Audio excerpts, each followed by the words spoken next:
Ladies and gentlemen, boys and girls, children 18 plus.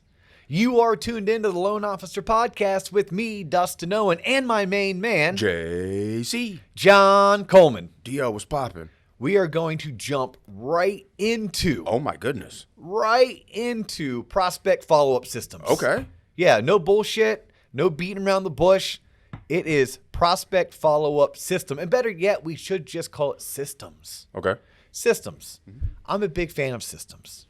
One of the first systems that we learned about as children was a system created by Henry Ford, right? That was called the assembly line. Right.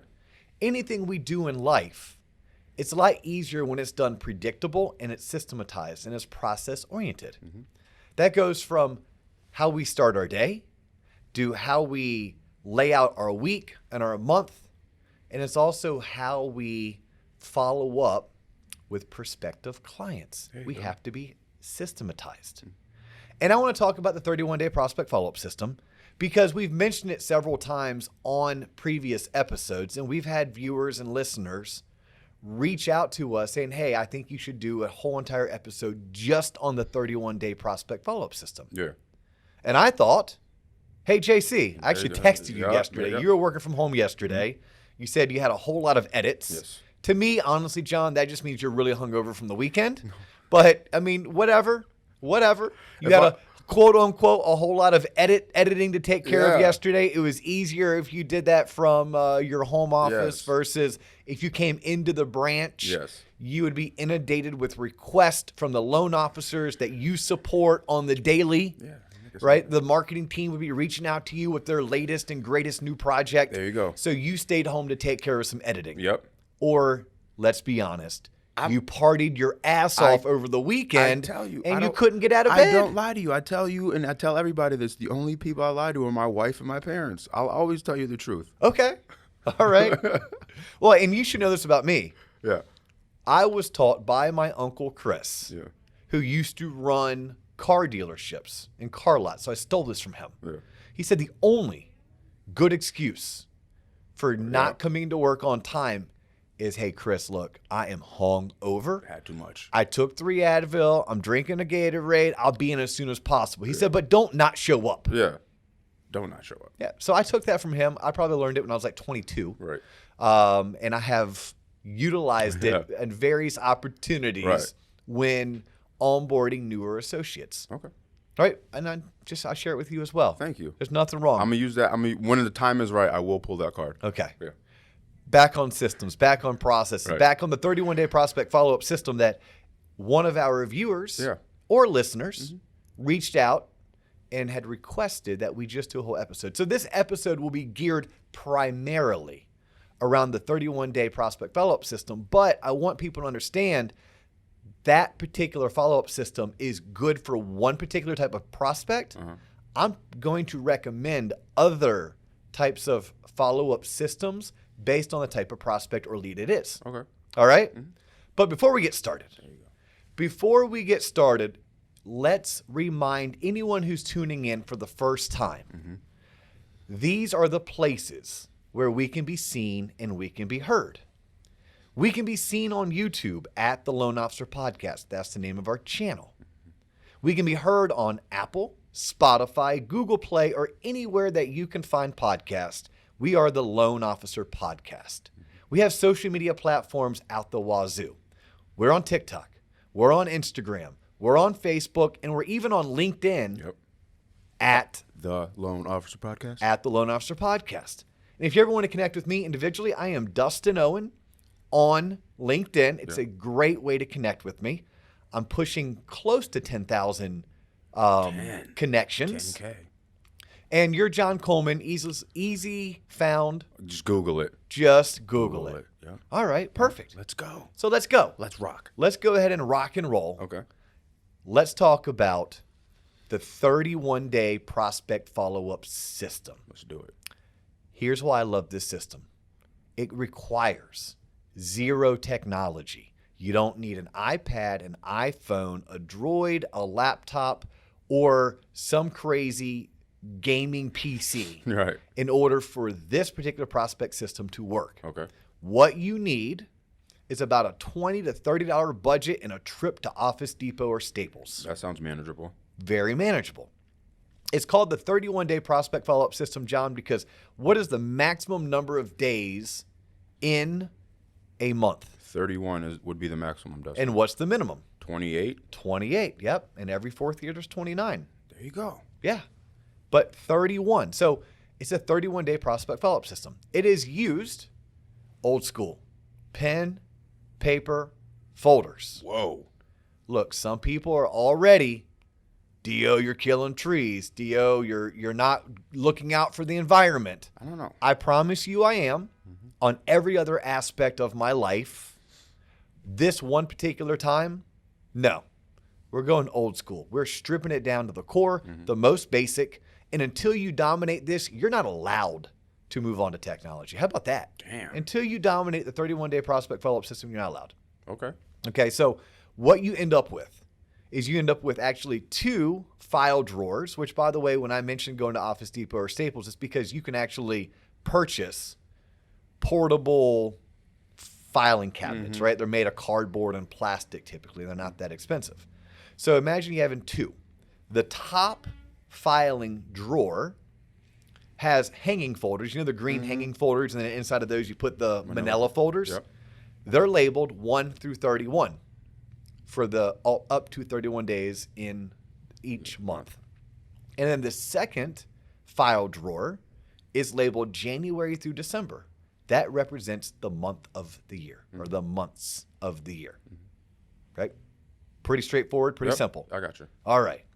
So, and I don't care what your industry is.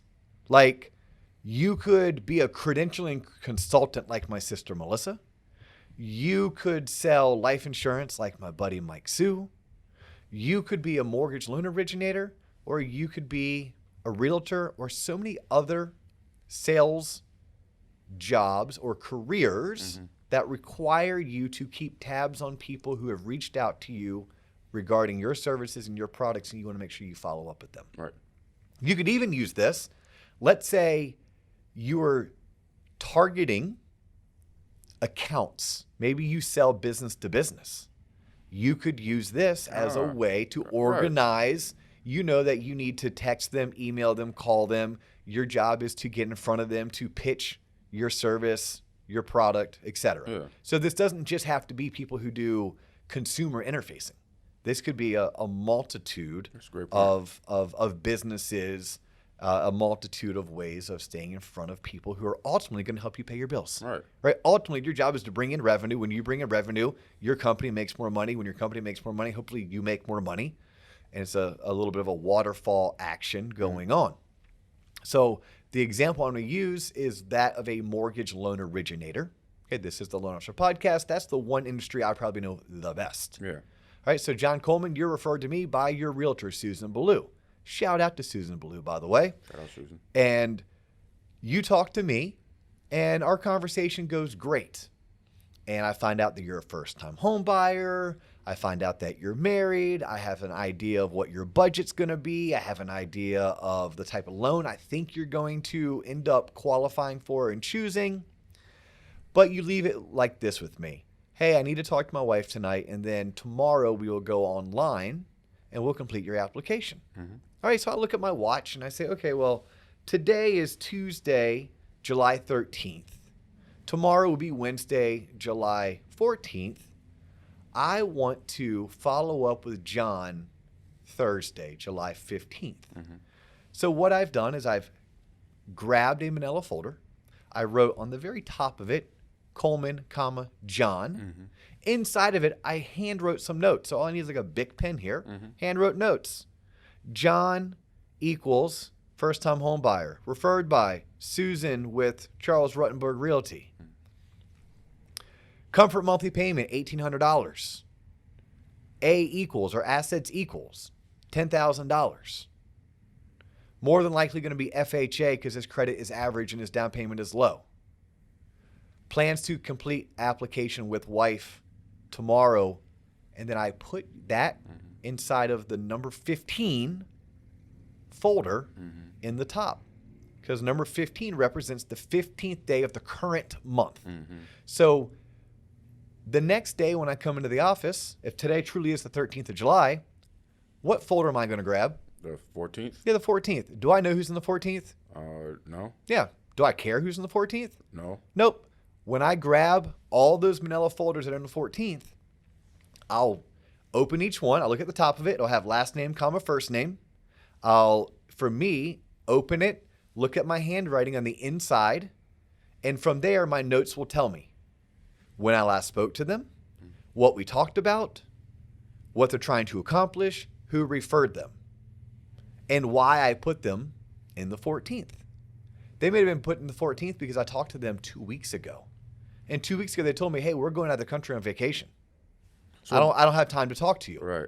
So every time I grab a folder, that folder is going to lead me to replace that person into another folder. So this is how every day, my day starts with grabbing anything out of the folder based on what day it is, putting them on the top of my desk. Therefore, I have to see them. They're tangible. This is why I like hard paper products and not something that's on a computer screen that, I can just minimize it. I can just click snooze on it. Right. No, this is not my alarm at 6 a.m. I'm not snoozing this thing for an hour, because in the business world, 1 hour turns into 1 week, which turns into 1 month, which turns into 1 year. So I want these things sitting in front of me. Now, I talked about the John Coleman first-time homebuyer lead that came in on Tuesday the 13th. And when that particular lead came in on Tuesday the 13th, I moved them over to Thursday the 15th. Now, when I called John on Thursday the 15th and I followed up with John, you know what John told me? What did he say? Hey, I talked to my wife. Damn, no go, bro. She just lost her job. We had to put things on hold. So we're going to go ahead and renew our lease, and we're going to try to do this next year. Okay. So I have to pull John out of the 15th. And I asked John before I do anything, I say, hey, John, how long are you going to do the lease for? And you tell me, about a year and a half. okay, so 12 months. Yeah. Hey, John, out of curiosity, do you know what the terms are of your lease in order to break it? Not off the top of my head, I do not. Okay, do this for me. Go ahead and look into that. Because if your wife ends up back on her feet sooner than you anticipate and you want to buy, I will tell you this. If you're looking to buy, now's a great time to buy. Don't wait a year and a half. In my professional assessment, homes won't be any cheaper a year from now, and mortgage rates won't be any cheaper. So it behooves you to buy now. But I understand you're going to have to renew your lease. But check with your apartment complex. It may only cost you 1 month's rent to break it. And I'm going to tell you this, when you buy a house, you typically don't make a payment right away because mortgage payments are paid in arrears. So it's just something good for you to know, something to check in with. You know, John, how about this? I'll check in with you in a couple weeks just to see if you've learned anything about your new lease and what it means to cancel it. Okay. All right? So then what I'll do here, John, is this is now, we're done role playing. I'll actually move that person to August 1st. Now, let's say I call you August 1st. You're like, bro, it's like a $5,000 penalty, and in 6 months, I'll never be able to break this. Cool. Awesome. Hey, what did you end up, that's one of my questions, what did you end up renewing it for, 1 year or 18 months? You tell me 1 year. Okay, cool. We are in July of 2021. You remember, the 31-day prospect follow-up system, there's 2 drawers we're working. There's the 1 to 31. That's everyone that we need to talk to this month.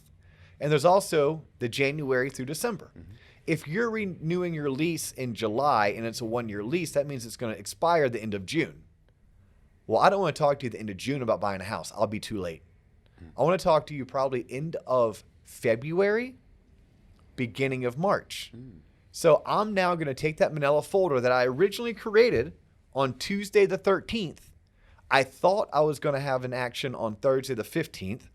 Thursday the 15th just pushed me to August 1st, right? Because Thursday the 15th, I thought you were going to be completing your online application for pre-approval. You found out your wife was laid off.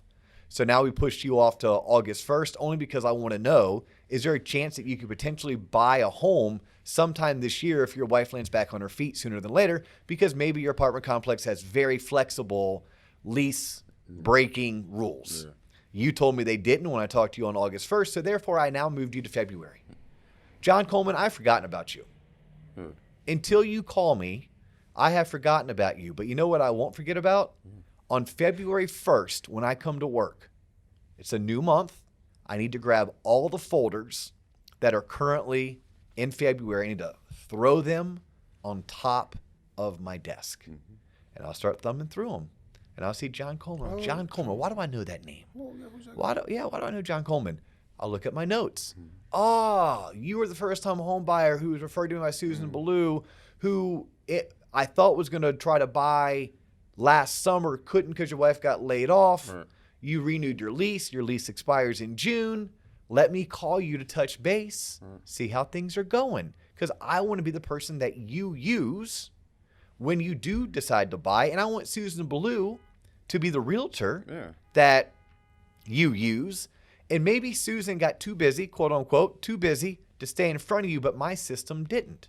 That's a value add I give to Susan, my realtor partner, is that Susan knows that when she refers someone to me, I'm going to stay in front of that person until they buy or die, period, end of story. That's what I do. That's a service that I provide. The prospect follow-up system, 31-day prospect follow-up system, that's my vehicle. That is what I use in order to drive home results. Any questions? Am I doing a decent job of explaining this? I'm trying to paint a huge picture. Question for me. It might sound remedial, but can you speak to the importance of note-taking and detailed note-taking? Because what I took from that is sometimes you might jot down a note name, and then you'll forget, and you'll look back months later and be like, oh, shit, like, what was it? But in your case, you jotted down notes that are kind of important. Can you speak to that, even though it might be something that people look over, but that's really something important when you look back 3, 4, 5 months later of like, what the hell did this guy want? Well, I think you just spoke to it. I mean, like, think about this. What did you have for breakfast last Thursday? Come on, bro. No idea. No, like last Thursday. No idea. I mean, I have a hard time remembering what I had for dinner last night, and that's a true story. I have to write things down. If I don't write things down, they don't get done. And I would say most people are like that. I'm a pretty ordinary person.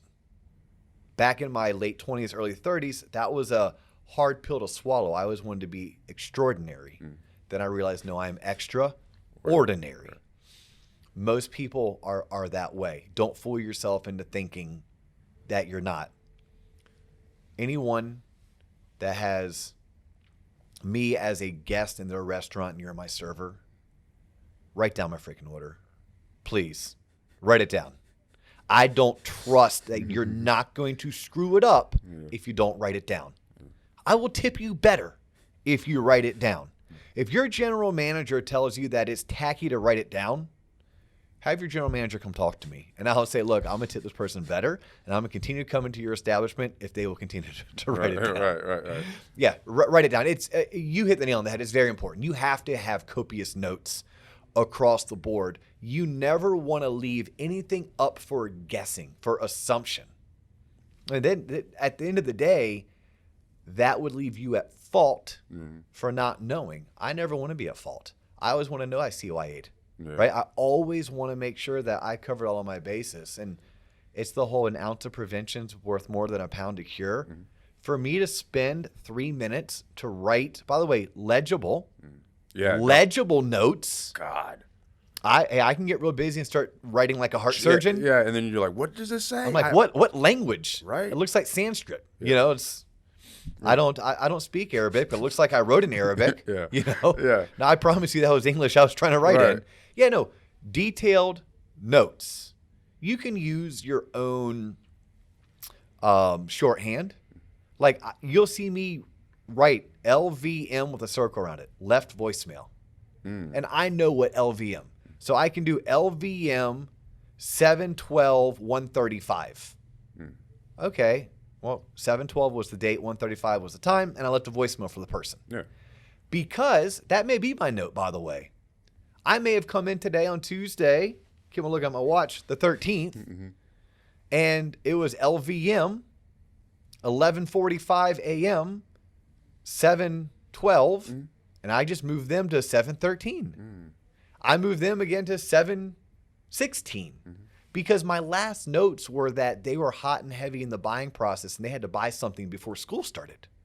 That's a lead that I want to work. I want to stay in front of. I want them to know that I am here with my services. There's other leads that I may only call every 6 weeks. And every 6 weeks, my phone call me, hey, John, it's Dustin over at Waterstone Mortgage. How you doing? Good. How about yourself? I'm doing fantastic. Just checking in. Anything changed? You guys find that house yet? No, not yet. Still looking, but I'll let you know. All right, man. Well, hey, just remember, if you have any questions, I'm here for you. That's it. That's it. And then from there, I'll move them to 3 weeks or 4 weeks. That's a question we get all the time when we're teaching the 31-day prospect follow-up system. Well, when do you know when to call them next? I'm like, I don't know. When do you know you need gas? When do you know you have to go to the bathroom? Like, your body tells you have to go to the bathroom and your car tells you. Something will go off in your brain that says, hey, I think as a smart person of average to above average intelligence, it would make sense for me to call this person X. Now, some tips and tidbits that we always give is you'd rather call too soon than too late. And the example I've already used today on this episode is the person who says, hey, I'm renewing my lease. Make sure you're not trying to call them 12 months later, call them 9 months later. To the person who says, I think it's going to be within the next 3 to 6 months, call them on 2 months and 12 days, not 6 months from now.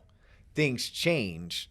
And then with experience, you'll start saying things like, hey, check with your apartment complex to see if they have relaxed rules and guidelines for breaking your lease, because I have lost business because someone else suggested that. Oh, and really? I just assumed, it was 12 months from now, they're not going to do anything. No way. And they ended up buying in December because they realized, because someone told them to look into it, it was only $1,200 to break their lease. Damn. And they realized that if they closed December 31st, their first mortgage payment wouldn't be due until February. Oh. So therefore, the $1,200 that they used to break their lease would have been what they were paying in rent anyhow. So the money is 6 one way, half a dozen the other. Yes, all set. So experience will tell you when to follow up next. But even without experience, if you've made it this far in your career, you're probably of above average intelligence. You should be able to figure it out. There is no right or wrong. Follow your gut. What makes common sense? That would let you know when to follow up with them. And make sure if your business is referred to you, make sure you're following up with a referral source, especially if that referral source is bought into your success. Now, if the client was referred to you by a past client and that past client really isn't bought in to whether or not this person uses your product or service, then obviously there's no reason to follow up. But in the mortgage loan origination world, if that home buyer was referred to you by a realtor or a home builder, then the same time that you're calling the prospective client to follow up with them, make sure you're also giving an update to the referral source. Question for you. When is the right time to potentially remove a file from your 31-day processing system, even if they didn't buy? Like, let's say they didn't buy. Is there a certain, like, hey, I just need to take this person out. You followed up. Is there? No, till they buy or die. Keep them in the front, like. Till they buy or die. Now, they may buy with someone else, at which point, if you're calling them enough, they'll tell you, hey, John, sorry, will you please stop calling? I just bought a house and I used my bank. All right, cool, man. Best of luck to you. Hey, look, if there's anything that I can ever do for you, you see how hard I work to stay in front of you? Right. I'm going to work that hard on your transaction to make sure it goes silky smooth and exactly how you think it should have gone. Hey, John, as hard as I work to stay in front of you, I'm sorry to hear that you used your bank or credit union, but I would love to assist a friend, a family member, a coworker. Again, you saw how hard I worked to try to stay in front of you. I'm going to work that hard for them. So yeah, until they buy or die. Dying is telling you to go F off. Dying is like threatening, if you call me one more time, okay, cool. Hey, my apologies. Look, at the end of the day, I have a product or a service that I'm very proud of. And I think I'm at the top of my game. And I want to make sure that I give everyone an equal opportunity to use my product or service. I understand that you see it differently. I respect that. I'll make sure I take you out of my system. All right, but yeah, until they buy or die, or they may unfortunately have a tragic event and fall off a cliff and die on impact, at which point someone will say, hey, will you quit calling? Like, that person, is no longer fell off a cliff and died on impact. Yeah, Okay. they're not with us. Right. Yeah, so you're going to do that, but you're very well going to take someone like I used you as an example, and I talked to you on the 12th, and I followed up with you on the 15th, and again on the 1st, And then it may just go to 2 months down the road.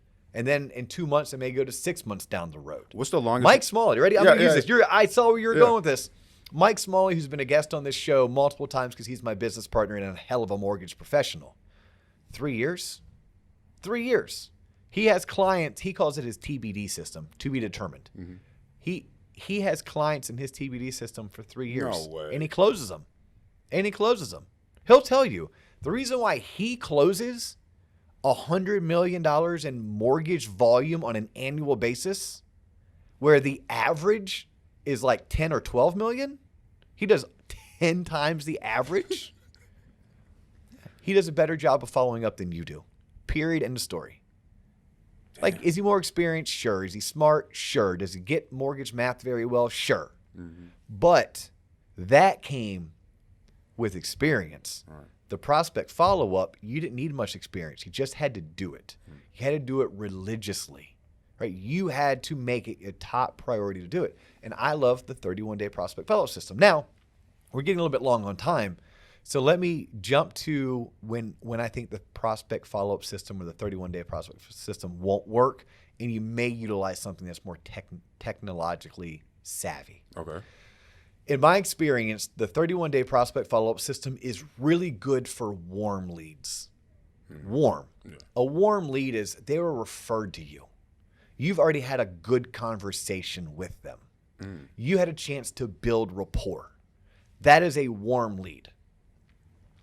If it's a warm lead, it goes into the 31-day prospect follow-up system. Now, a warm lead very well could have been, John Coleman's a referral source of mine. John refers me business, always has, consistently will, as long as I continue to not drop the ball. John gave me this person's name, number, and email address, and I've been calling them. Okay, that's a warm lead. Mm-hmm. That's not a lead I purchased. That's not a lead that wasn't already told about me, my company, and my services. Mm-hmm. Now, a even warmer lead would be when that person called me, right? John Coleman referred me a prospective client. That prospective client called me, and we had a conversation. John Coleman sent me a prospective client. I reached out to that prospective client, and we had a conversation. But I'll still consider, because I know John Coleman is a great referral source of mine. If John gives me a name and number, he probably already edified me to that prospective client. Therefore, me reaching out, I'm not a total stranger. Mm-hmm. So the 31-day prospect follow-up system works great for those warm leads, for those leads that are referred in the right way. If you run a business where you are sourcing leads through consumer direct channels, whether that's Google Click, like a Google pay-per-click, whether that's buying leads from Zillow, buying leads from LendingTree, getting leads through some kind of a co-marketing effort you do with a realtor, whether it's Hubzu or one of the other plethora, those leads are subprime. Well, subprime, no. I mean, they could be. Subprime means bad credit in my world. Right. I don't know what subprime means to you. Those aren't the Glenn Gary, Glenn Ross leads. They're not the best leads. Those people are cold. They're not talking to you because you're a trusted advisor. You're reaching out to them, and it's very commoditized. For those particular leads, I personally would not move them into the 31-day prospect follow-up system until I've already had a conversation with them. Once I've had a conversation and we've built some kind of rapport, they're bought into my value-added proposition, we've agreed that there's a chance for us to do business together, at that point I'll put them in there. Until that point, if that's just a lead that is cold, a lead that I purchased, a lead that wasn't referred to me the right way, they don't know me from Adam, my company from Adam, I'm going to utilize technology. I'm going to go out there and try to find companies like Agent, Legend, like Big Purple Dot, that allows me to collect all of those leads, import them into their system, and then their system can do things like leave automated voicemails. Oh, okay. My voice, my messaging, but it just does like a slide dial and it dumps a voicemail in there. They do auto texting. They do auto emails, where the sole purpose is to stay in front of those cold leads consistently with voicemails, with text messagings, with emails, that once they respond, then I get on the phone and I talk to them. But That's more for people who work consumer direct. The consumer direct, again, I would not utilize a consumer direct lead, a cold lead, into the 31-day prospect follow-up system. I would have my own system to work cold leads, at which point you're going to have technology. Agent Legend and Big Purple Dot are the first two that come to mind. I'm sure there's other software out there that may be better or may be different. It may solve the pain that you're trying to solve for better than those two. Those are just the first two that come to my mind. Right. And I wouldn't recommend 31-day prospect for that. I would recommend, though, look, if that's a business model you want to follow, you have to have systems. You have to have processes. Like, you need to have something along the lines of the lead comes in, right? It's a new lead, whether you bought it from Zillow, you bought it from bankrate.com, it came in from a realtor platform like Hubzu or something similar, and you probably need to call them right away. Yeah. Then you need to probably text them right away. Then you need to probably call them again. It's called a double tap call. A call if they don't pick up, a text, and if they don't pick up, another call, all within 7 minutes. Damn. Yeah. And then you need to try it again tomorrow, a call, a text, a call. And then on day 3, they get dumped into your automated drip campaign, at which point your automated drip campaign is doing all of these things behind the scenes of calling, texting, emailing without you having to do anything, right? You hit that lead really hard within the first 48 hours. You called them what ended up being 4 times. You emailed them twice. You texted them twice. That's 8 contacts over 48 hours. Damn. At this point, you just need to have voicemails left, text messages sent, emails sent, and you can have a whole entire campaign that goes out 7 months, 9 months. And what happens is that it's automated. It's being done behind the scenes. Now, you have to set it up. You have to pre-record the voicemails. You have to set the scripts for the emails and set the scripts for the text messages. But it'll do that for you until someone responds. The minute someone responds, they get put back into the human element where now I'm calling them and texting them and emailing them. I'm trying to convert them into someone who is of the caliber, let's call it, of the 31-day prospect follow-up system. But the 31-day prospect follow-up system, in my experience, is the number one foolproof way to dominate your conversion, to stand out in front of your referral sources. Just the way to go. And it's cheap, it's economical, it's easy, it doesn't require any type of technology, and it leaves you no excuses. Yeah. Like, no excuses not to do it. You walk in every day, you open up that folder and that file drawer, and that file drawer tells you what to do. Right. Love it. Yeah. Any questions? Nah, you can answer them all, man. Yeah. So, well, to the listeners that reached out to us, that were requesting, I hope this scratched that itch. I hope this is what you were looking for in terms of utilizing the 31-day prospect follow-up system. For those that tuned in for the first time, thank you. For those that made it all the way to the end of this episode, thank you. We definitely thank you. If you want more, please continue to tune in. Yep. If you want us to do more, please continue to like us, share us. Let your coworkers and your friends and your family know about TLOP. Hell, tell a stranger in the line at Publix. There you go. Tell a stranger when you're in the line of Publix. Go and follow us on social. We're on all the platforms: TikTok, Instagram, Facebook, LinkedIn. Subscribe on YouTube. Subscribe on Spotify. Subscribe on Apple Podcasts, Google Play, or anywhere else that you prefer to listen to your podcast.